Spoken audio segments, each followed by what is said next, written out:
સાબરકાંઠા જિલ્લાના પ્રાંતિજ સહિત તાલુકામાં વર્ષોથી ચાલી આવતી પરંપરા મુજબ હોળી બનાવીને પ્રગટાવવામાં આવે છે તો પ્રાંતિજ સહિત તાલુકામાં પણ હોલિકા ઉત્સવ યોજાયો હતો।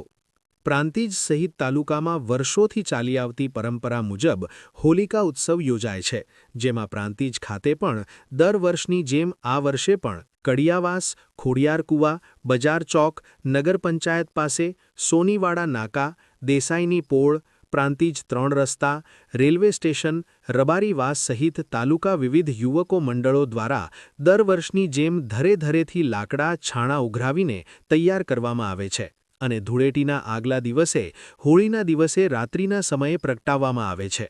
તો પ્રાંતિજ સહિત તાલુકામાં પણ વિવિધ સ્થળોએ હોળી તૈયાર કરી પ્રગટાવવામાં આવે છે। તો હોળીની જ્વાળાઓથી વર્ષનો એંધાણ અને ગરમીનો પ્રારંભ થાય છે। તો વિવિધ વિસ્તારોમાં નગરજનો દ્વારા જેમની ઉજવણી કરવામાં આવે છે। તો હોળીની પૂજા કરી દર્શન કરી ધન્યતા પણ અનુભવી હતી। બ્યુરો રિપોર્ટ ઉમંગ રાવલ સાથે સાબરકાંઠા।